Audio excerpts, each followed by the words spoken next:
Lymphatic filariasis అనేది దోమల వల్ల వచ్చే ఒక దీర్ఘకాలిక వ్యాధి. దోమ కాటు ద్వారా సూక్ష్మ పురుగులు శరీరంలోకి ప్రవేశించి లింఫ్ నాళాల్లో పెరుగుతాయి. ఈ పురుగులు లింఫ్ నాళాలను మూసివేస్తాయి. దీనివల్ల లింఫ్ ద్రవం బయటికి పోక శరీరంలోనే నిలిచిపోతుంది. అందువల్ల కాళ్ళు లేదా చేతుల్లో నెమ్మదిగా వాపు పెరుగుతుంది. కాలక్రమంలో ఆ వాపు గట్టిపడి చాలా ఎక్కువగా ఉబ్బే స్థితికి చేరుతుంది. ఆయుర్వేదంలో ఈ వ్యాధిని శ్లీపద రోగం అని అంటారు.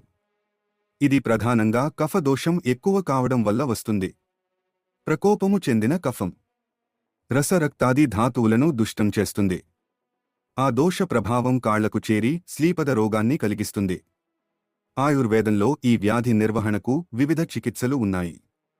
లంఘన, స్వేదన, విరేచన, శిరావ్యధన, లేపనాలు వంటి చికిత్సలు వాపును తగ్గించడంలో సహాయపడతాయి. కఫాన్ని తగ్గించే ఔషధాలను ఉపయోగిస్తారు. సమయానికి గుర్తించి సరైన చికిత్స తీసుకుంటే ఈ సమస్యను నియంత్రించవచ్చు. This is doctor Ramyasri, BAMS MD, Ayurveda.